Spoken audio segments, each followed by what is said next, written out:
Going to show a bit of it to Kai Loman. He got there. He's got the clear inside 50 all on his own and storming back Tally. Brilliant play from Loman. Morris is on. That's where he heads. Slides it across the face. Morris athletically drills it home. Brilliant effort from Loman. Brainer. Danaher, 60 out. Low, flat, straight. Back into the team. He's going to end back with Lachie Neal, who started it all, and he's good enough to finish it. It is the Brisbane Lions fan cast with JB and Patrick. All thanks to Hop On Brewery Tours and Crisp Communications. Round 24 done and dusted. The home and away season is behind us. We finish in 5th. Who are we going to be playing week 1 of the finals? Well, we may find out in real time during this podcast because as we speak, the third quarter of Fremantle and Port Adelaide have just started. And at this stage, it looks like we'll be playing Carlton. But there's still plenty of footy to be played. So we'll see how that goes over the course of the show. Let's have a chat about our game, though, where we beat Essendon. And we put together 3 quarters of good footy, 1 quarter of putrid footy, 11 goals, 21, 4 out of bounds on the full. It was a pretty quintessential Brisbane display. But one key difference being we got the win. So that's a positive, I suppose. But, you know, after the game, a lot of Lions fans felt pretty hollow after that win because the same problems were very clearly still there for us all to see. Yeah, it wasn't great, was it? No. I think our interchange during the game / after the game was pretty indicative where, to be honest, it was an absolutely dreadful game to watch on TV. It was so boring because both teams were just slowing the ball down. And I think I just messaged you and said it's a pretty rough watch. So dull. And you immortally uttered the words, I would take a dull win over, what's happened the last couple of weeks, essentially. And then we proceeded to get both a dull game Yep. and the same thing that happened the weeks before. So we got the worst of both worlds, but we got the win. So is that a fair trade? Who knows? Not me, but it was not a good game. No, certainly wasn't my favourite. Certainly was not my favourite, but we did so up 5th spot, so that's got to count for something. As I said, the same problem's still there. We didn't get out to a huge first quarter lead. We got it out to a best part of 50 points at some point during the third quarter, and then the last quarter was just plenty of silly mistakes. We barely hit the scoreboard, turnover city, hack kicks, dump kicks that were going to Essendon players. They were able to score fairly easily on transition. So, yeah, the same problems were still there, but They're just not very good. Yeah, So I mean, a better team definitely would have got us. If we were playing GWS or Collingwood again or any of the teams in the top 8 at the moment, they definitely would have run us down. We're just lucky that Essendon is fairly junk and didn't really have much to play for. So, yeah. Yeah, Essendon sort of lacked the ability to kind of put speed on a game in a way that I think in about the second quarter I just sort of said, Essendon are probably the only team that can't actually fully do what happened to us. And they didn't, so I guess points for me for that assessment. But yes, going into the game, Berry was fine. Starcevic seemed to get Berry's injury somehow. Yeah, he just handballed that one off, didn't he? Yep, so just straight off. Should he have stayed on last week and got us the win? Maybe, but who knows? So we had two changes, and Noah Answorth came in, which I think we were both happy about, and the mystery man that we were not factoring in at all came back as well, Connor McKenna. And make of that what you will. Was it just a two-finger to Essendon? Possibly. Yeah, we lost Shadowbrain as well, so Shadowbrain got dropped. So 2 defenders in, 2 defenders out. Kenny was, I guess, a change that not a lot of people were forecasting or hoping for. People wanted Noz in, and I'm glad he came in. To be fair, they both had fairly all right games, so Not too much. I think McKenna surprisingly took a bit of pressure off Zorko. Yep. In terms of being able to take the inside kick. And maybe that's something that they wanted to kind of dabble with earlier on in the season, but kind of couldn't, just because McKenna was in such poor form that when Zorko does get clamped, it can lead to a little bit of predictability, and it does lead to long down the line. So maybe that's a thing going forward. I mean, I don't hate it. I don't, I want defenders defending rather than defenders world beating. But, here we are, doing what we can with the players that we've got. Yeah, and look, I was actually quite happy when the first quarter was a bit of a tighter tussle, because obviously the last couple of weeks we were up by 30-odd points at quarter time, and we all know what's happened. So it was nice to see a little bit of difference there, and I thought by and large we were in control for most of that game. The last quarter aside, that was just very different to the first three quarters. I thought we obviously still didn't put as much pressure on the scoreboard as we could have, but I thought we were by far and away the better team across the night. Yeah, we were definitely in control, and then we just lost control in that last sort of 10, 15 minutes where it turned into like really frantic. And it kind of goes to what I've been saying, where I just feel like maybe we're just lacking a bit of legs. Long season, short preseason, injuries, and not a lot. Like, we've had a lot of players, but there've been a lot of people not expecting to play a lot of games. It's like, fuck, we kicked 21 behinds. Like, yep. The more you look at it, the weirder it gets. I can't understand it. So.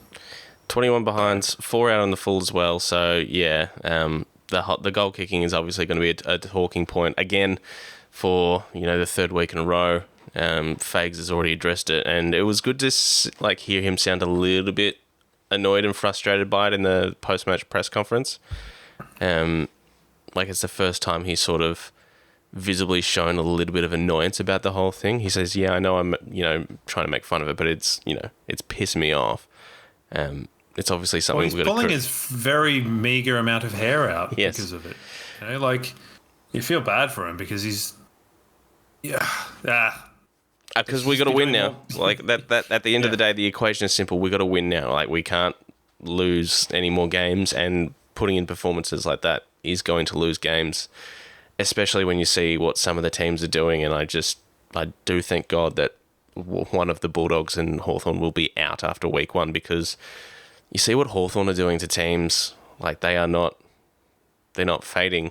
They obviously had those 2 games where they were in similar positions to us, once against Port Adelaide and again against GWS, where they had a 5-goal lead and then they ended up getting pipped by under a goal in the end. The Port Adelaide game was just a complete anomaly in so many different ways. But, they've had that too. But since then, they just, it's North Melbourne, but it was also pissing down, and they still won by over 100 points. They smacked Carlton by 70, 80 points. Richmond, they're putting teams away. They're not having these lapses during games. So, stuff like that we just haven't been able to do. The 9-week period we did in patches. The St Kilda game, the Bulldogs game, the Port game were obviously the standouts, big away wins where we just dominated from start to finish. But, even the Melbourne game, it was a hold on. The other St Kilda game at the Gabba was, maybe Adelaide as well. The West Coast game, there was moments within all of those matches where, the form fluctuated. We obviously still got all the wins, but it caught up with us when we came up against GWS and Collingwood. So it's not exactly the confidence booster we wanted heading into finals, is it? No, well, just to touch on Hawthorn, I suppose given the weighted ladder situation, the ability to have played Richmond twice, North Melbourne twice, and West Coast once does help. It might only be a couple of games, and they've won games against good teams as well. But they're definitely bullying some of the shit teams. Yeah, I got to say. So, our game was definitely not a confidence builder by any stretch, but.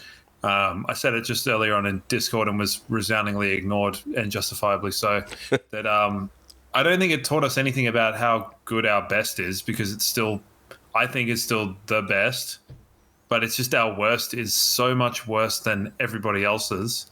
Yeah, That's still in the competition, so it's been a problem for a while. Just our floor to ceiling ratio is just that gap is so big, and as you said, our best is obviously electric. We can put on scores in a hurry and big time as well, but you know the I guess there's that mental side of the thing as well. When 1, 2, 3, 4 players start missing goals, and then it gets contagious, and it happens to too many players in the same. Yeah. we're just going to be repeating ourselves, and Yeah, I mean, that is. Yeah. We will be, but look, at this stage, just off the bat, if you had to choose, and like I said, we'll probably find out in real time during this show, if you wanted to play Carlton or Freo in week 1. Either way, it'll be at the Gabba, which is great. I would rather play Freo, to be honest. Yeah, someone made a great point. I'd rather them. Sorry, go on. Someone made a great point in Discord saying that their fans are less likely to travel, and we all know how the Carlton game at the Gabba last year was. It barely felt like a home game. So that's on the AFL, and that's horse shit, to be honest. The fact that can happen is a bit of a travesty to people that go to every game at the Gabba. It's a home final. You've earned it. It's a home final. So, plus also Fremantle kicking more behind some goals. So it will be one for the ages in terms of accuracy and efficiency. So they need to pull out. Well, they're currently 8 points behind, but they got to pull something out. And both teams are a bit of an unknown quantity as well. Like Carlton, who knows, with Mackay and Curnow. I mean, you'd have to think those guys will be back. De Koning as well. Like, where's he at with his injuries? I know he was due to miss the rest of the season. I don't know if that was home and away or if he's back for finals. There's talk that Doherty might be back, which would be, I don't know, strange. But Freo, the same thing as well. Like, is Pearce going to be back? Is Josh Tracy going to be back? Are those teams going to rush players back if they're not 100% because they know they sort of have to get the win? Well, Walsh and Cripps look pretty battered as well. So Walsh is so sore, man. That back injury he's been carrying for such a long time, and it just doesn't seem to be getting any better. Yeah, well, I mean, it's bring it on. We should be winning regardless, but different looking teams. Did you watch the Carlton St Kilda game? I did, yeah. I mean, I watched 75% of it. Did you see that, they had kind of all the people watching in, the bowels of the stadium together on a TV? Yep. All of the injured players. And then they bloody cut to Curnow just up in the coach's box. Why would he not be down there with his mates watching the game? What? Why? Does he not like them? Do they not like him? Don't know. Maybe he just wanted a different view to see how it might affect how he's going to play. I don't know. Maybe it's also just that Carlton needed an extra person in their coach's box of 75 people. Yeah, maybe. Oh, we got a spare seat. Now back to our game, obviously, Brisbane Essendon. Joey's 200th, who had a Joe game. He missed I guess, in air quotes, a gettable set shot, and then moments later kicked a very Joe goal, sort of, arcing out on the left from 60 metres, which was a beautiful thing to watch. Kicked another great goal, which evidently got overturned, which was great. That one makes no sense because the Snicko didn't actually line up with when the ball was in line with the post, so I don't actually understand how that worked. Well, he kicked the goal, and I took that as my opportunity to go to the toilet. And then I came back, and then the guy sitting next to me was like, Joe's goal got overturned, so I didn't actually see it. Yeah, well, it was weird. They show you, obviously they try and sync the Snicko, what do they call it? Edge? Yep. Cool, nice one. Just call it Snicko. Everyone's watched cricket in the 90s. Like Hawkeye, Snicko, bring them all back. Just call them the same shit. It looked like the ball was past the post when the noise happened. So, I don't know. That seems stupid, but maybe they just got the footage wrong, or it was corruption. One of them, who knows? But denied, load of shit. And if that goal had gone through, we would have won by 57 points.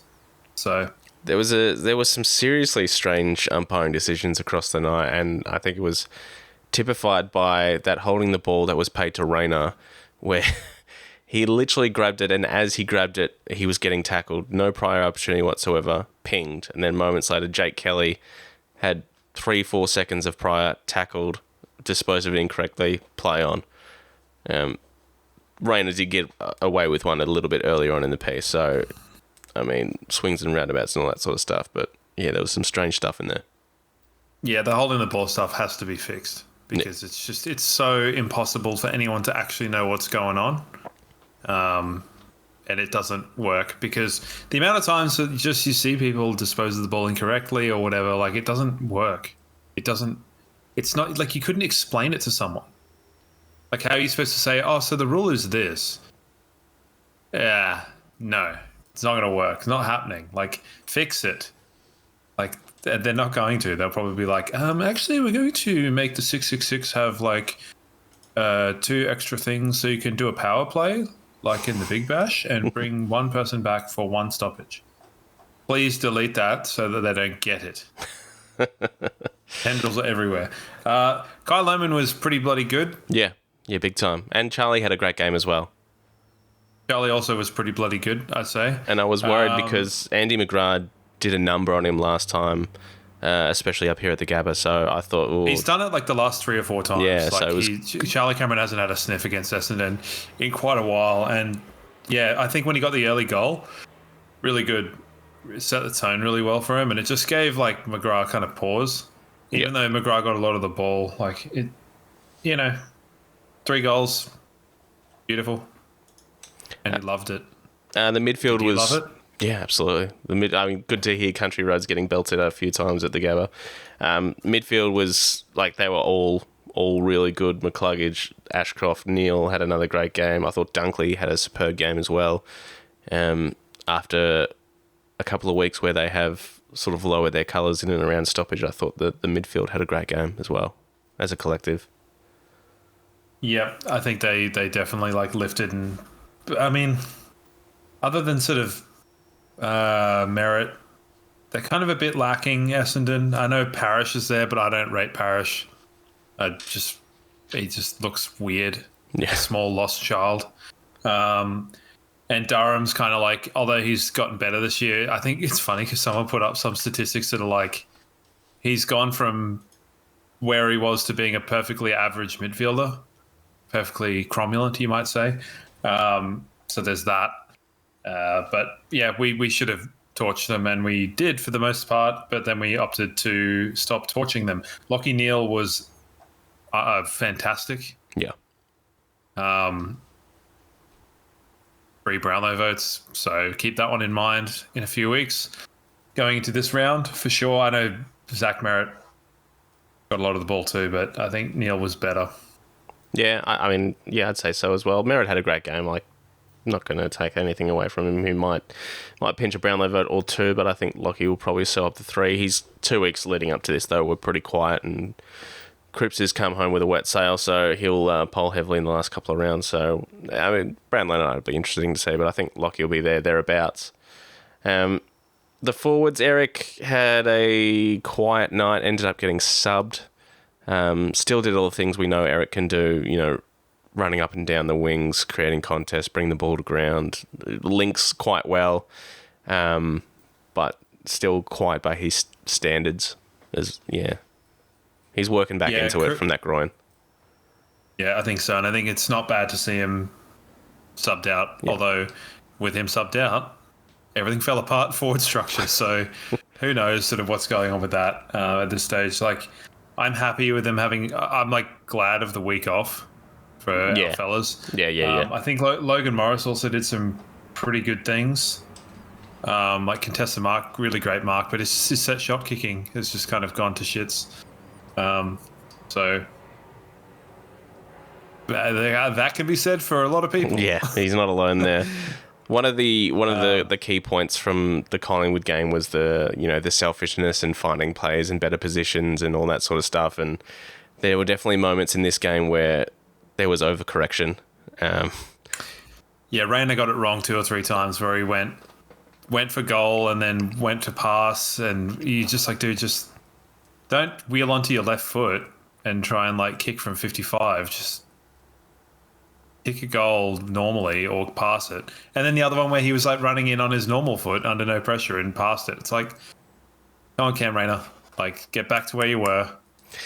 Morris as well in that third or last quarter where he had an open shot for goal, decided to try and chip it over the top to Joe, and it got spoiled, got a rebound 50, and like those moments you just got to take as well if you're Morris. But that was a mark. Yeah, I mean, there was a couple of those. There's, the umpiring with Joe, and we'll get to that in the questions because we've definitely got a couple about that, and especially when you compare it to some other key forwards in the competition, it's ludicrous behaviour. But other than that, like Berry still playing that sort of midfield half back role. Like since Ashcroft's come into the team, Berry's role's changed quite noticeably, but he's helping a lot in the back half, which is good to see. It's probably like there was that period of 6-7 weeks where Berry was playing some really good footy and he was inside mid.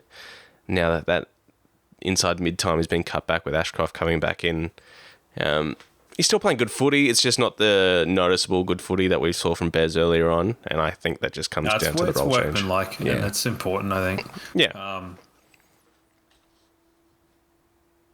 Fletcher. Little Fletcher. I thought he was really good and he had like 2 bad moments. And they were the ones that seemingly have defined him in a lot of people's eyes, where he got caught holding the ball and there was one other thing. But it's just like, when I look at him, I'm like, this guy is going to be like a 250 gamer for us and is going to be so good and fly under the radar for so many years. And he's just going to continue getting better and better. Yeah, I think so too. That's all I have to say about him. Yeah, he's like definition role player. Same with Monty as well. Like he just keeps going from strength to strength, Monty. And he's just, along with Zorko, really just being consistent across the whole year in that back line. Did you see Zorko like when he gave away a free kick for like bodying in the marking contest? And yeah. Like told the umpire to look at the screen and was like, "You're dreaming, mate." And it was just like he just barreled into the dude. He just went straight into the side of Draper, and you're like, "Oh, buddy." I mean, also Draper not abiding by snap zones, so don't really know what the hell's going on there. I thought Oscar played well against Draper because Oscar's had he was bloody juiced. Yeah, his last two weeks have been along with a lot of others, but. I thought last week in the ruck he was all right. It was around the ground where Darcy Cameron really got a hold of him. But I thought Oscar's game was much better this week. Draper's a pretty weird guy. And like I know ruckmen are kind of weird by definition, but I wouldn't want Draper in my team. I would find it very difficult to have that guy running around. He's almost like a weird imitation Luke Jackson. Yeah. Where he's not half as good as he thinks he is. But what can you do? Dara, yeah. I thought Dara had a good game. Yeah, he was okay. Kind of some strange decisions aerially, which Langford took advantage of, but Langford's pretty awkward matchup, I think, on the whole. And then he got caught out one-on-one with Stringer heading back to the goal square, and that's no one wants to be in that position. And that's not on him. I think it was just a turnover in the wrong spot, and he got caught out and just was left to scramble. But I thought by and large, Dara had a good game. Yeah, I think about defense, it's almost like Harris was better, but Harris and Froggy seem to just be a little bit down on form the last few weeks. So it's probably reflecting more poorly on the others around them. But nothing really wrong with that.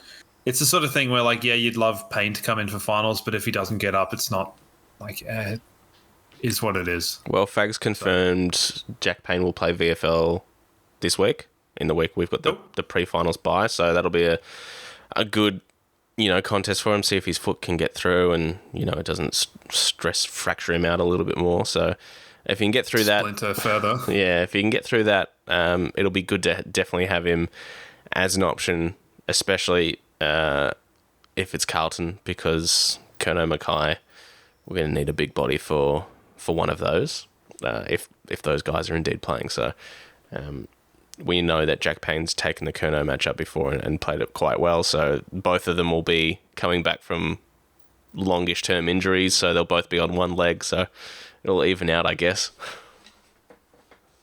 Yeah, I think I would probably prefer, I think everyone would prefer Payne to be back in, but yeah, we'll wait and see. Hopefully he gets through the VFL. Yeah, and at this stage, that VFL fixture's not confirmed yet. It'll be an away fixture, right? Yes, yeah, it will be. So the wild card round just completed today. Williamstown and Frankston will make up the 8 in the VFL, and we will be taking on, if you give me uno momento, should be playing second, so it'll be Footscray. So Whitten Oval? I mean, yeah, probably. Maybe I'll go to that. That's next week. Yeah, so no times or dates or anything at this stage, but Footscray have put in another good season, so we'll see what we can do. We beat them earlier in the year. I do remember that when Footscray were undefeated, we handed them their first loss, so we know we can beat them, and that, I believe, was at their home ground as well, if I remember correctly. Can't really remember, though. So there should be a few AFL listed players playing the VFL. I don't know if Noah will play, Kenny, Brain, all that sort of stuff. Where Bruce is at as well. I'm not sure where he's at with his leg, so he might play in that game as well, depending on the fitness and stuff of all those guys, or Fags will probably rest those ones they don't want to risk any injury to either, so aside from Payne. Beautiful. Well, I look forward to that. How did you vote? Yeah, it's a tough one this week, but it was a week for the midfielders. So for me, Neil the 3, Ashcroft the 2, Dunkley the 1. And these votes are for hoponbrewerytours.com.au. Book yourself a half for a full day tour. So yeah, it was all about the midfield for me, especially after a couple of quiet weeks. I thought they all, like I said, I thought they all performed their roles quite well. And, I could have given one to McCluggage, and I could have tossed that 3-2-1 around quite a bit as well. But I thought Neil, especially just his forward of the ball stuff, and he's hitting the scoreboard, and yeah, spoken about his ball use improving. So yeah, 3-2-1 for me. Too easy. I went 3 Neil, 2 Lohman, 1 Dunkley. Yeah, Lohman is probably the only one outside the midfield that I considered for voting, because he faded as the game wore on, but he was really impressive. His aerial work, that goal from outside 50, ridiculous, and it went through post height as well. That was huge. Yep. Absolutely huge.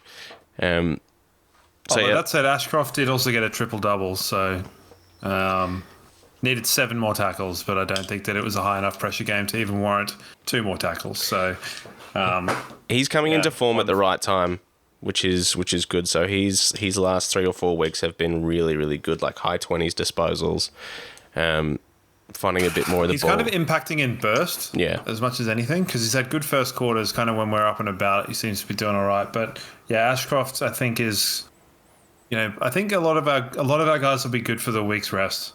Yeah, there's quite a few of them. I think between Ashcroft, the young ones, so I think Lohman and Morris, and just the ones that have probably had niggles. I can see like Harrison Froggy just relaxing the hell out next week, and it's going to be great. Well, the post-match interview with Dunkley as well, he straight up said, "Man, I'm sore." So I'm sure he'll be looking forward to the week off as much as anyone. So yeah, the bye has definitely come at the right time. It served us well last time, clearly. So hopefully it'll have a similar effect for us again. So 3/4 time here in this. I was critical of the fixtures, but man, did they pull it out, because Jack Higgins pulled it out. Otherwise, would have been pretty bloody foolish. Fremantle with more scoring shots. We've heard that narrative. Yep. And Port Adelaide with a bit of polish. So Port Adelaide are playing to retain second spot. Yeah, they're locked in at second. So I think it's just like they don't need to. If they lose by like 4 goals, then they drop down below Geelong. But something percentage-wise, who knows? So Carlton kind of funny, to be honest. So I'm so like of all of the things in this top 8 kind of thing, I'm just glad the Western Bulldogs and Hawthorn are playing each other just to drop a form team out immediately. Yeah. And even GWS playing Sydney is good too, because I think I don't know what the hell happened down at Ballarat today. Like it just seemed like it went bizarre. I don't know. Bulldogs look good. Like GWS had their moments for sure, but Bulldogs were just too good, way too good today. So they're obviously playing great footy, and I think that elimination final between the Dogs and the Hawks will be an absolute belter. I think that's going to be one of the matches of the year. I know it's sure. Whilst I'm glad one of them's going to be gone, it's almost a shame that one of them will be gone, because I could definitely see either of them winning the flag under the right circumstances with the way they're playing their footy. So I have a big question for you. Yeah. Are we still in the premiership window? In the window, yeah. We've made it extremely hard for ourselves this year. No. I mean the premiership window brought to you by Gary Lyons. Oh, that one. Let's have a quick look. Ooh. Because I'm pretty sure we are. Yes. Yeah, we are. We've dropped down to 5th for points for, and we're 4th for points against. So we were sitting sort of third for each for a while. We've dropped down to 5th and 4th, but so technically that's still in the window, which is top 6 for both. Well, it's going to be an interesting one when it's sort of like, I don't know who else is in that, Sydney and us or something, and then it's like one of us has to win, but no one can win from outside the top 4, but Sydney can't win because they had a 100-point loss. So history's going to be completely like thrown out the window this year. So I can't wait for that kind of mental gymnastics. Well, Sydney has dropped out for points against. They're now 7th for points against. Sydney out of the premiership window. Bulldogs are 2nd and 3rd for those respective categories. I'll tell you who has found themselves right in that illustrious premiership window is Hawthorn. Find themselves 6th in both points for and against. So we've got 3 teams that are outside the top 4 that are in it. Yes. No, Port Adelaide are... their points for is well down, so don't worry about them. But yeah, Hawthorn's now in the window, Bulldogs and us. That's pretty funny. I wonder if Gary will bring that one in. They need to make him do the whole walk. Oh no! Pull all that shtick out, like just purely for the fans. It's just about the only redeeming quality about Gary Lyons, but here we are. So beautiful. Yeah. All right. Well, week 1, it's a couple of weeks away at this stage. I was having listened to John Ralph before. It looks like it might be the Friday night, with the first qualifying final being the Thursday. So we might get the Friday night match. And still at this stage, we'll be against Carlton. So, which will be a bit of a pisser because I won't be able to attend that one. But I'll obviously still be watching it. But yeah, at this stage, Friday night, any changes you're going to make? Yeah, Starcevich comes back in. Yep. I don't know who for. I mean, Sharp comes out, obviously. But yeah, can we do questions first, and then hopefully the other game will be finished before I make these decisions? Yeah, we can certainly get into some questions. The first one was sent through our speak pipe. It comes from Neil.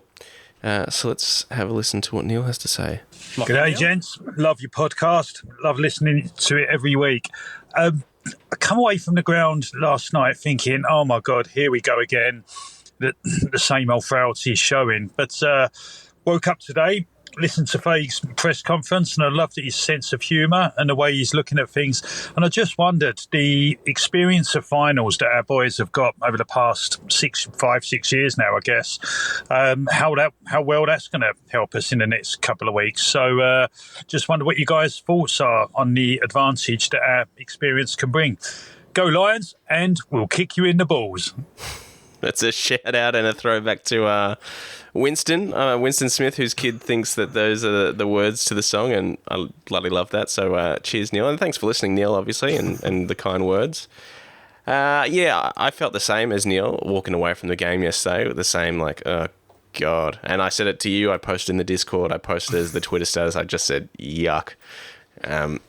Because it felt gross at the time. It was a win, but I didn't feel much better about the win. Like I said, well, I didn't feel it was the confidence booster I felt we needed. So as far as the finals experience, I mean, yeah, it's got to help, surely. Because as well as Hawthorn are playing at the moment, and they've obviously got Sam Mitchell at the helm, who's certainly played in a final here and there, if I remember rightly. He'll try and prep them as much as he can, but there's a lot There's no way you can do it. Yeah. You can't do it unless you've done it. And that's sort of what we saw, a bit like us early on, where we just sort of seemed to we went out in straight sets, albeit, I think it was like for the first 4 years we played finals, 3 years, 4 years, we got beaten by every grand finalist. Yeah. Which I know is probably pretty obvious, but when they're elimination finals and you finish top two and shit like that, it's pretty weird that we lost the Bulldogs and to GWS and they both wound up playing grand final. So weird. And then also in those years played the grand final team in the other one. So what can you say about it? Not super sure. We've got experience, but also so does Sydney, so does Port, so does Geelong and the Giants, and that's kind of the top part.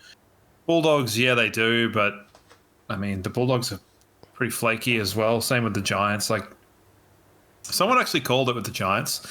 They said that their expected score and their accuracy would run out eventually. Yeah, I think that was Rob in our Discord. I think may have said that. But, yeah. It's nice to see that you can buck these trends that seem completely ingrained that you can't ever fucking do. So, judging by this, we're going to kick 27 goals, 3 next round. I'd like that. Weeks. I'd like that very much, please. If we could get the opposite of that, where our expected score finally catches up with us and we do put in a performance like that, it'd be great. But yeah, I think the finals experience, it can only help.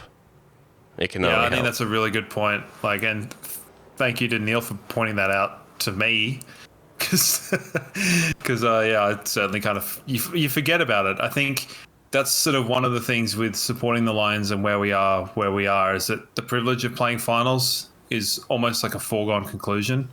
So I know when you're trying to take that kind of final step to win a premiership. Have you noticed as well people saying we were a kick away from a grand final last year?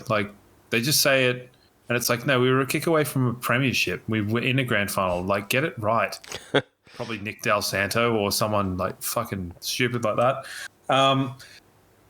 Finals pedigree, we've got it, and maybe things will just click, because I don't know if you remember this, but when Hodgie was playing for us, he turned a switch in those two finals, and they were his two best games for the club. Yeah, big time. Same with Birchall as well. Birchall, although he went out with a hamstring in one of the finals, but they just decided nah, fuck this. We're in finals where we know what to do here. We know how to play these games. Yeah. And surely that's got to kind of have bled through into the team a little bit, because that was absolutely noticeable in those years.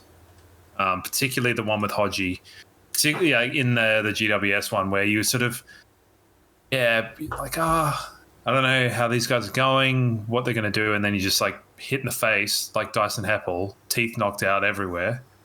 Hodgie, all over you.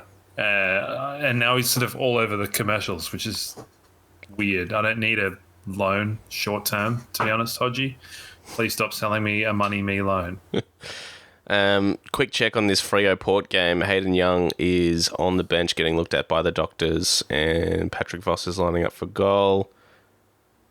He's just squeezed it through, so they're down by 2 or 3 points.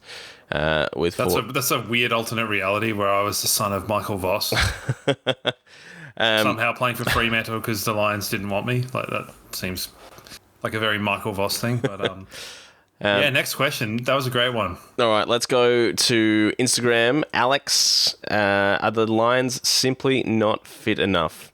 There's a lot of evidence that would point towards that being the case, and yeah, it's definitely been a question for sure. And I wonder if the shorter preseason has got anything to do with that, or just being up for so long in that 9-game winning streak. It is it's a long season, 24 rounds with the opening round in there, 2 byes. It feels like it is going forever, and which is great for me, like complete footy nuff. But it is, yeah. I mean, I'd been critical of our fitness leading up to and including the GWS first game we played this year. And I was kind of unsure about what the training things were and the willingness to be in the club and whether or not, I don't know.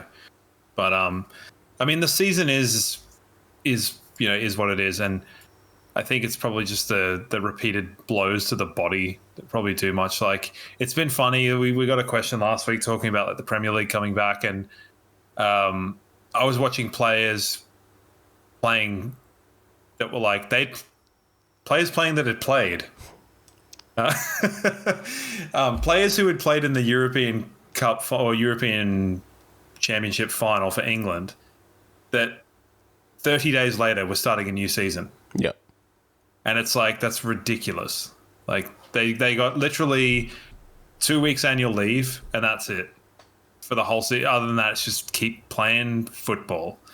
So I always kind of bring it back to that, but then they're absolutely ponces when it comes to getting bodied. So yeah, is half of one, 0.5 of the other, as that expression goes.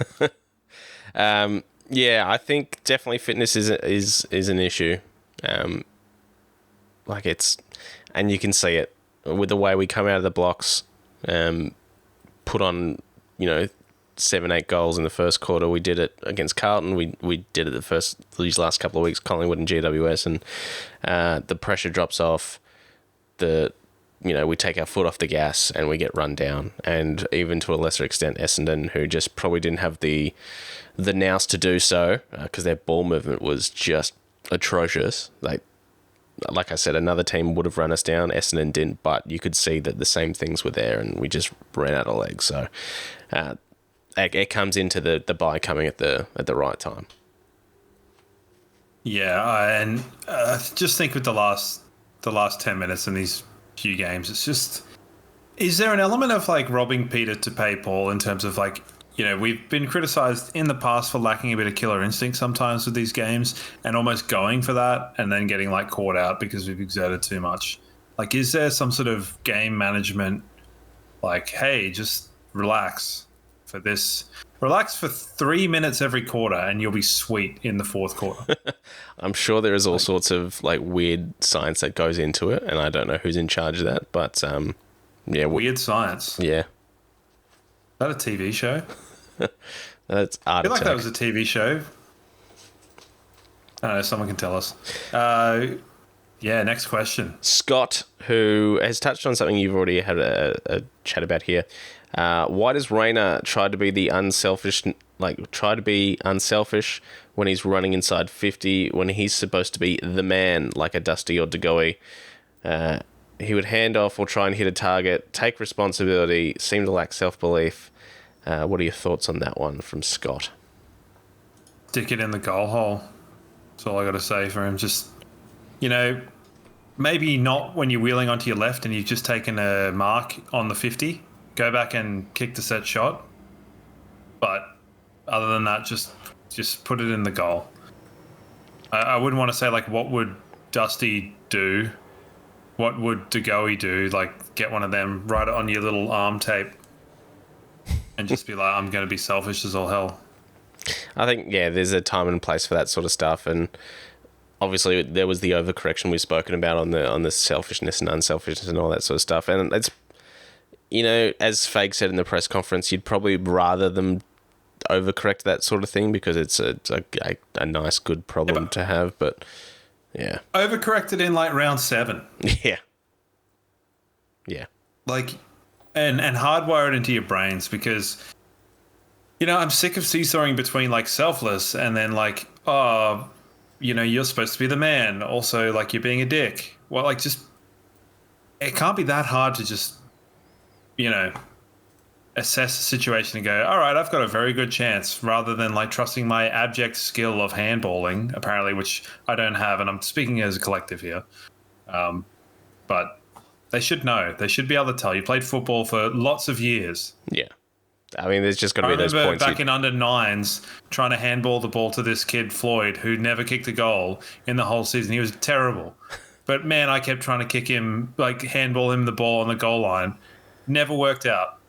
Poor Floyd never kicked a goal. And I have no idea what happened to that kid. All right. Don't be like Floyd or me. Christopher. And this goes to the heart of a lot of Lions fans at the moment who probably are along the same line of thinking here. He says, I've always believed this team deserves 1 flag minimum. Is Fagan the right man for the job, or will he be the Ross Lyon of the Lions where we're always close, just not good enough? And how long will our window be open for? He finishes off with. So we have touched on this whole Fagan thing on and off, and yeah, while the list is good enough to have won a flag at this stage, obviously that's the thought process of a lot of people. Fagan is also really responsible for putting this list together, so it's sort of, you can't have one without the other. They spoke about that on the Raw Deal last week as well. It was a great point that they made, that it's the same point a lot of Lions fans are making. It's like, this list is too good to not win a flag. But I still think our window's open. I think next year is going to be... Our window's fine. Yeah, so I think we've got another... Like, next year, someone asked me the other day, it's like, well, you've got McCarthy, Duday, Coleman, and Levi Ashcroft potentially to get in this team. Who are they going in for? And I really struggled to answer that question. So I think we've got at least another year. And it just gives, like... I've been talking the whole year about we need to have like more rotations. Then all of our guys died, so we couldn't even try that thing out, because I do think that we've improved. Like, our squad has improved at a rate of knots by hook or by crook this year. So it's like the middling players, and I said last week as well, like the drop off from a lot of our older players, I think will free up salary cap space. So if we're looking, let's say in like 4 years' time, the players that definitely won't be there are like Zorko, Neil, Danaher, possibly Charlie Cameron, because they'll all be like 35 or And Frog will be gone. They don't strike me, they don't strike me as Zorko types.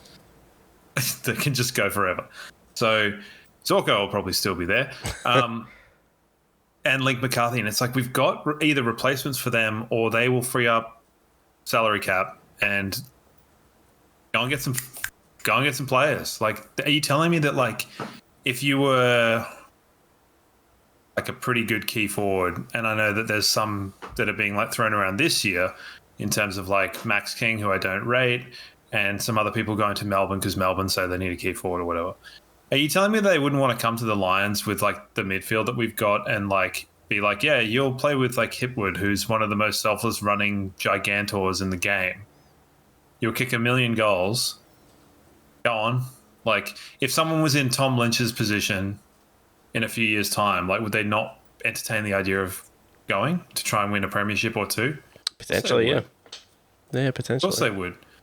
So I think we're in pretty good shape. Like, I think when we get around the time when Harris and Hipwood both probably drop off, maybe Owi's another one. Like, there's things, but you can't say that there wouldn't be things in place to try and solve these problems first. Yeah. So, I mean, it's not as if like Owi wasn't a spring chicken when he broke into the team either. He was like 25 or something. Yeah. So, yeah. I think Dom Ambrosio and Canole, they've done wonders so far. They're no idiots. So if we they're just as important to keep on our list as anyone else at this stage because they're as responsible for putting what we've got together as it is. So it helps when you get a couple of father sons that say, "Hey, I wouldn't mind that either." So that definitely True, but I mean, we earned that right somehow. But as far in terms of Fagan, and yeah, it is a point worth reflecting on. It's like this is our 6th season of playing finals in a row, and to think we did that in 99, 2000, 2001, 2002, 2003, 2004, and then we didn't. And like, yeah, we won premierships there, and we dropped off super hard. There's no reason why we won't play finals next year or be premiership favourites next year, to be perfectly honest. Yeah. Well, If we're not, we should be. And if we're not, people will forget. Like, they always forget about us.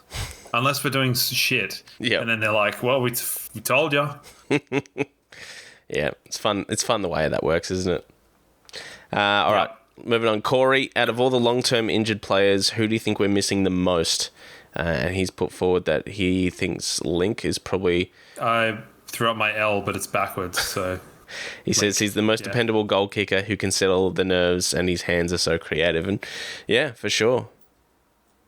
I think also he would be a very good person structurally to have around in terms of teachings and stuff. Yep.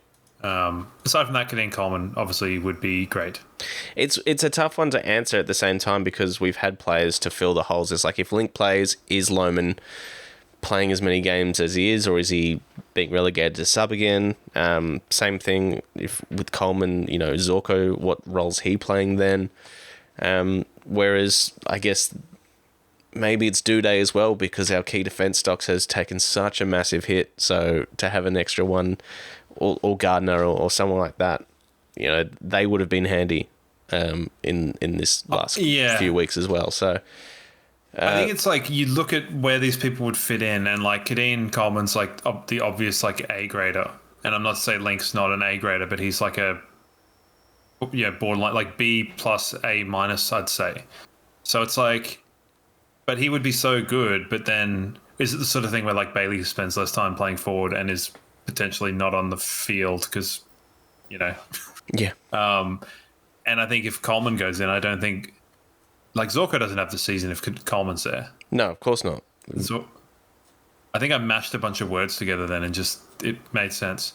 But I can see next year, like round one, I would be hoping Coleman's in the team and Zorko would be in either like the McKenna spot or they would restructure it and you'd have Brain there or you'd have whatever, Noah Answorth. So,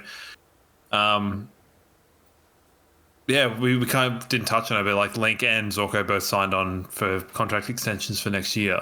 Yeah, fantastic. Yeah, I'm glad Link has done the year, and I'm also glad Zorko, and I really hope Froggy will be in the next couple of weeks as well with another year deal, because he's been very consistent again this year.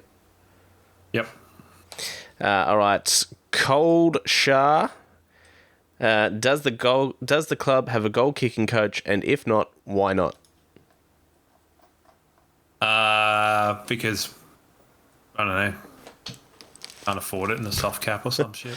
I'm sure there is someone responsible for it, and I have no doubt that at some point Brownie would have placed a call and said, "Hey, do you want me to come up and spend some time with some people or whatnot?" And Fag said it's not that they don't practice it. Like, they obviously practice it. It's just one of those things. Like, the Bulldogs are suffering with it as well. So, yeah, that was funny. Like, old mate, the father, son, and theirs, who like kicked terribly and then smashed 7 the next week. Yeah, I guess it just happens. And you look at the way that Ben King was in that game against us, couldn't hit the side of a fucking skyscraper. And he somehow kicked 50 goals this year. Yeah. Like, it's amazing. It's amazing to think where Joe Danaher could be if he had like kicked half of the ones that he didn't but should have. He'd probably be on like 65 goals, like breathing down Hogan's neck. Well, do you follow? Oh no, of course you don't.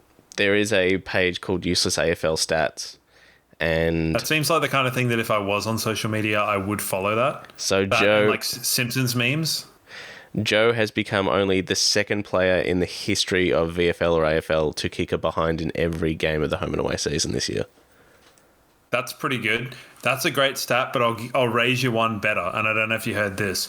Marleon Pickett, first game, won a grand final. Last game, won a wooden spoon.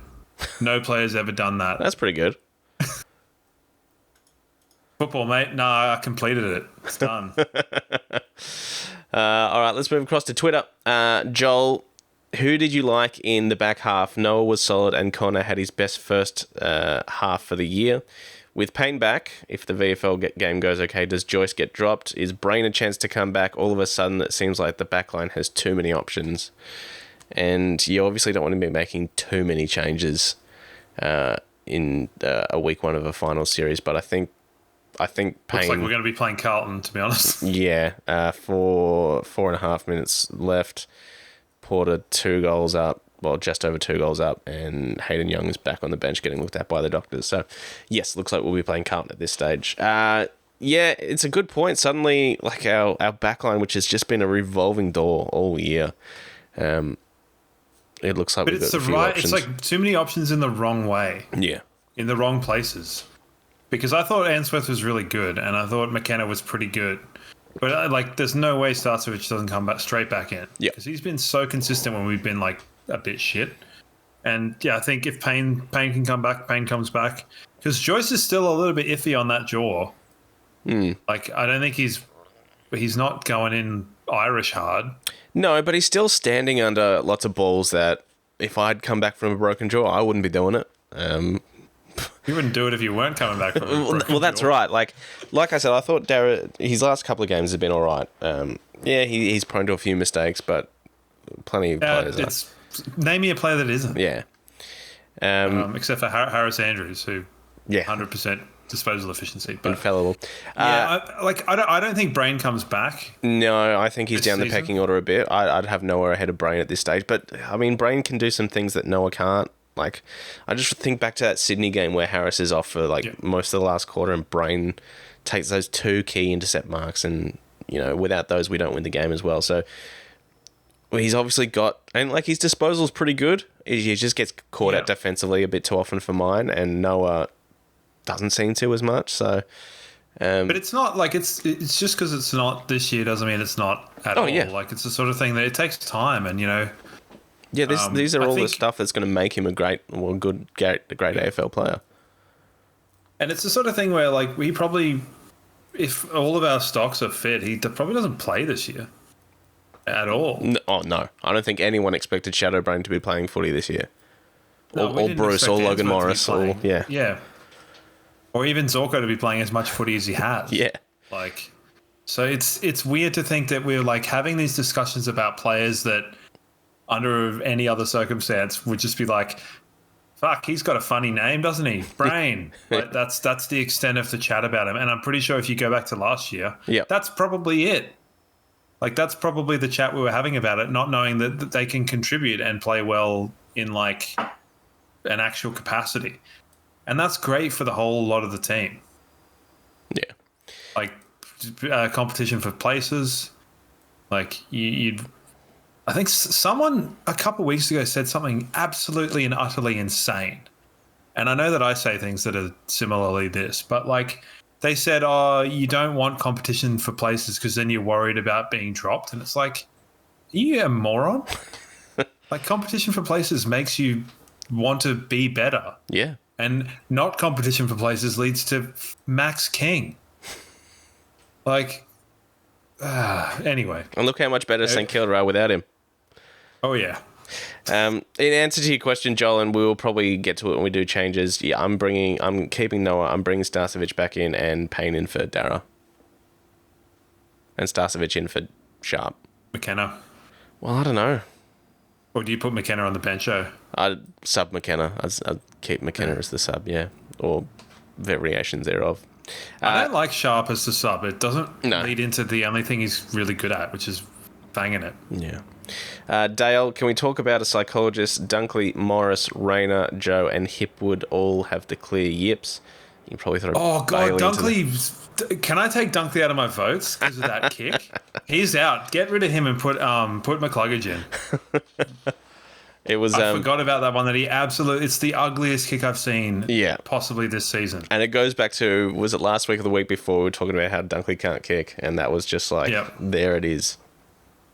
Yeah, so he's out of the votes, McCluggage in. We're retconning that because that was the worst. Like, it was gross, so wasn't bad. it? Yeah, it was gross. It was so bad. Because it was also funny because they threw up his like goal of game stats when he took that mark, and I'm like, the large body that he is and the overhead marking capabilities he has, he should be far more goalie than he is because he's like hasn't even kicked 100 goals or something like that. It's like, come on, man, it's not that hard. And I know it probably is, but it also isn't really. All right, like Brooksy, you're a sharpshooter. Like, I reckon if you went into one of those like YouTube maybe I'm basing this on you 5 years ago, but if you went into this like YouTube goal kicking thing, I reckon you'd shred. I mean, without getting too far into it, I can kick a footy, but there's plenty of other stuff I can't do. Like I couldn't do a percent of the shit that Josh Dunkley does. But yes, I can kick a ball through we're not sticks. saying that you're better than Josh Dunkley. No. I'm talking about it relative to other YouTubers that do like, we've got all the best YouTubers to do a goal kicking competition, which if anyone is doing that, sign me up because I need some of the listeners to realize that I'm actually quite athletic. I might sound like a grouchy bastard, but can kick a long way, can hip and shoulder my way through you, Brooksy. Yes. And that's all. Well, there you go. There's the game iced. Jordan Sweets kicked a goal with 24 seconds left. We will be playing Carlton week 1 of the finals. JC, umpiring was among the worst I've seen at the Gabba, but there was not a murmur from the commentators on any of the clangers. Are you allowed to make front-on contact now? Discuss. Yeah. Now, Joe, it'd be really interesting to see the free kicks that Charlie Curnow gets lined up against the free kicks that Joe Danaher does not get. Yes. And what that does to the Coleman board. I mean, I don't know. I think our guys get held a lot because they're athletic. And even some of the ones like when we played Carlton last year's preliminary final, it's just garbage. Yep. But yes, they were ridiculous. And some of the marks and non-marks, stuff like that, it's just stupid. Yeah, there was one to Zorko on the back half wing, and then one to Joe, and it's like they controlled it for 3 to 5 seconds, and then just sort of like mongrel it out at the end. And he's like, piss off. Like, anyway. Maybe no, but I guess Carlton fans do peg fucking bottles at goal umpires, so maybe. Yeah, well, I mean, I did see something today that apparently was a St Kilda supporter trying to throw at a Carlton supporter, missed and hit the goal umpire, so yet to be confirmed on that. But whoever's throwing a fucking bottle What are at the anyone, chances of that? pull your head in, honestly, that's disgusting. I still want to live in this reality where it was actually a Carlton fan because having been to plenty of games against Carlton and plenty of games against St Kilda, I can tell you which one would be more likely to actually do it. It's the Carlton people. And we'll find out in 2 weeks. Bring your bottles and peg them at Carlton fans. No. Don't do that, please. No. I'm not going to encourage that sort of behaviour, even in jest. All right, James Just Barron. like one of these big daddy metal water bottles. With the set shots, are players taking too much time? Should they consider handing off in some situations or just playing on quicker? I mean, Daniel Rich doesn't play for us, so it's not really a viable option anymore. No, He's the only guy you hand off to, isn't he? Yeah, if you had to have someone floating out the back to receive a handball around that sort of 50 to 60 metre mark, who would you have that be these days? I think it'd probably be Rayner. Maybe, but he'd end up like passing it. That sort of a thing. I don't know. Like they're all a bit one-paced, aren't they? Like Zorko's probably not making the distance. McKenna, Wilmort, the Mortar, probably Coleman, but he has one leg, so I don't know. One for the philosophers. Brad, did we really win on Saturday night, or did we just show that we haven't learnt from the last 2 weeks? It was the same missed opportunities and a horrible fourth quarter performance. We've seen it now for 3 weeks in a row. I fear for us in finals. I hope the week off does us some good. Yeah, I agree with all of that. I mean, we still won. We did still win, but he's right. If we'd lost that game, we would have been playing Hawthorn at the MCG. No, thank you. So, if you consider Hawthorn at the MCG versus Carlton at the Gabba, I think we won. Yeah. And although it probably feels annoying, the introspection brought in by Neil is probably the way we probably should look at it. He's right though. There's the same things, and a horrible last quarter, and we know Carlton was definitely the one that did it to us first off the bat this year. Big lead, chased down. So we can't afford to do that again. Yeah, let's not talk about that.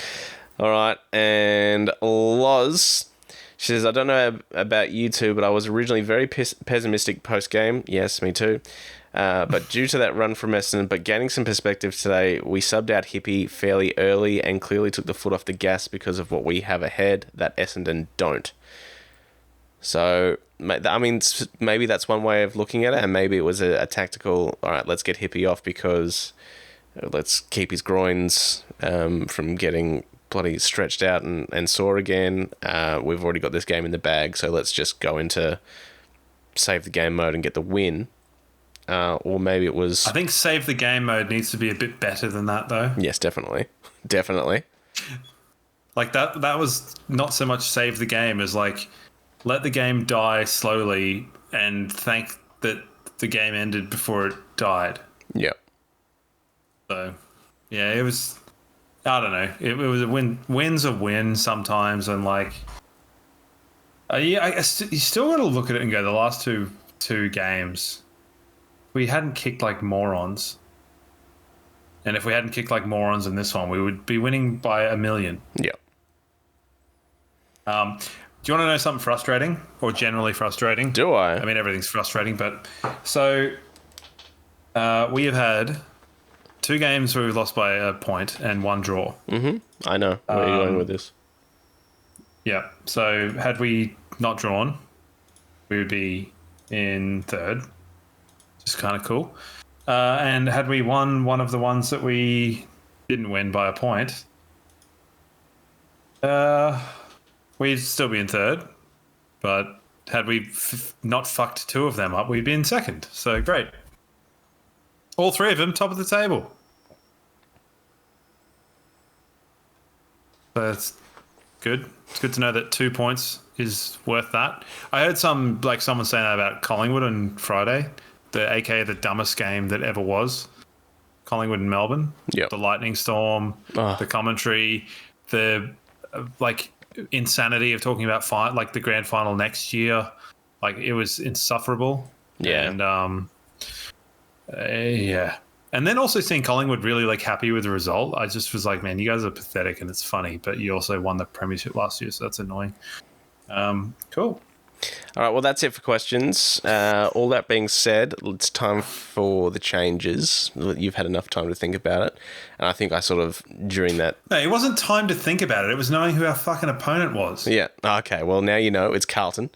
So I think I've sort of worked it in through there. Noah stays, Starcevic and Payne come in, Dara and Sharp go out, and then there's shuffling the sub. But we're probably a bit halfback heavy for me on that, if I'm honest. And I can't believe I've got McKenna in that team. So I wouldn't be surprised if he gets dropped, but he was okay on Saturday night. Yeah, I reckon I'd go the same as you, but then I'd have McKenna. I think Noah Answorth might not play, and I'd have Rev as a sub. If he's not got a splintered shin or whatever. Now, knowing that small forwards have been our undoing in the last couple of matches, and Carlton have got Motlop, Owies, Durd and Fantasia played today, so they've got they've got some dangerous small forwards. Are you still not having Noah in? I'm not the coach, and I'm doing what I think the coach will do. Because for me, I'm keeping Noah in, knowing what Darcy Jones did to us, and then Schultz and McCreary. I think McKenna's likely to get caught out in one of those situations. Motti, not as much. Zorko can get burnt but you got for to pace. understand, like, Carlton are peanuts. Like, they'll have Kerno and Mackay back, and they'll just kick it to them the entire time. Yeah, that's all they'll do. Very much so, or maybe they've learnt from their last couple of weeks and they having... have not. Okay. They will not have learnt. Okay. They will not have learnt. So, I'd take someone more damaging. So, yeah, McKenna I'll keep. I like Answorth. I want Answorth to be in the team, but, like... Well, it'll be interesting to see what happens. Maybe he's a sub, just so that he can, like, do shit anywhere. Yeah. But I like Reville. I like our players. Yeah. I mean, we all do. Yeah, I mean, it depends on Bruce's leg as well. So we'll see. So generally a bit of that. Yeah. I think it'll land somewhere in that ballpark, and it'll depend on Jack Payne getting through a VFL game as well, and whatever happens there. So the other thing to mention is that the girls will be playing their first game next week as well, Brighton Homes Arena against North, so the grand final rematch. Yeah. So I think it's a Sunday afternoon game, so that's something to look forward to. I think I'll be heading along to that. I'm looking forward to that very much so. Yeah. Beauty. They've had a couple of practice matches which they've won both. They had one against the Suns and one against, I want to say Richmond, but I could be wrong there. Could have been Richmond. I think it was.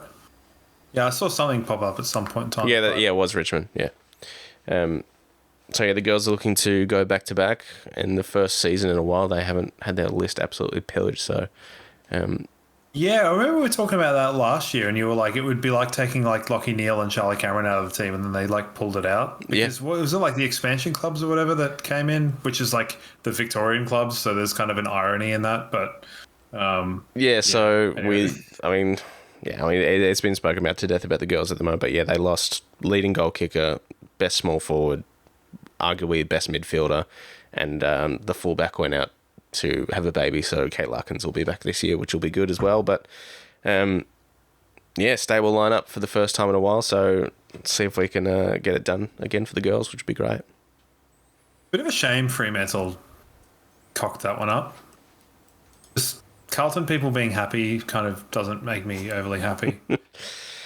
Well, hopefully we can be responsible for them being unhappy again in a couple of weeks' time. Fancy Fremantle losing 4 straight to end the season. Yeah, that is one of the all-time fumbles, isn't it? And I mean, Carlton's lost 4 out of 5. That's also funny. Who would have thought that like West Coast game was really necessary? Probably them and everyone else now. Our form, pretty average. Well, Fags keeps touching it. Our form's actually been pretty good. We've won 10 of the last 12, and we've lost 2 by wayward kicking. Good point. And in those games, have dominated full periods. Fancy Gold Coast. Wow, so St Kilda finished ahead of Gold Coast and Melbourne. Melbourne finished 14th. Sucked in, Melbourne. What a strange old season. Richmond, bottom, obviously. What are they thinking? Damien Hardwick jumped ship so that he could finish 5 places ahead. Good job. 2 wins. That's bad. 2 wins in a season is terrible. We haven't seen that sort of shit since Carlton in 2018. I'm pretty sure one of those wins was like against us or something. Probably. Yeah. 2019 maybe. I don't know. Funny. All right. Well, Funny. we'll should we do a chat next week do a proper sort Maybe of we do like a lightning round. Yeah, do a VFL and a lead in just to see yeah, because we'll know a bit more by then as well. Sure might. And maybe we'll know if the premiership window will be featuring. Yeah. But yeah, no, I reckon we do that. All right. Well, thanks for sticking with us, and we will be playing finals for our 6th year in a row, which is, 10 years ago, hard to believe. So you got to keep some things into perspective, and hopefully we can give it a good shake. The path is there. Beat Carlton and then take on Sydney or GWS and then go from there. Yeah, we just got to win 4 games all around the country. Yeah. And just kick it through the So big, it looks like big sticks. the pathway here is that we will go to Sydney after this, regardless. Yes. And then either MCG or Adelaide Oval. I think they need to be circumspect this year and go, if it ends up that we play Geelong in a preliminary final here, just fly everyone down and keep them for the week. Ooh. Down here. You reckon? Yeah. Just be like, you're Fitzroy now. Just do it. I think that's a good way, and because that's what happened 2 years ago when we played Melbourne, did the Richmond one, played Melbourne, and then played Geelong. We were flying up and back like fucking madmen. Yeah. Just stay down here. I reckon there's just probably pros and cons for both. Yeah. fly everyone down, just book out some sort of thing. Some sort of Olympic hopefully village. That stage. Yeah, at this sort of stage, like if it's an interstate grand final, then I mean you're probably laughing in terms of, I mean maybe there would be less accommodation because people would be traveling. I don't understand how that necessarily works, but yeah, just bunker down. That'd be fun. Like a slumber party for 2 weeks, and everyone's invited. All right. Well, until then, we'll see you next week. Thanks for listening. Catch you next time.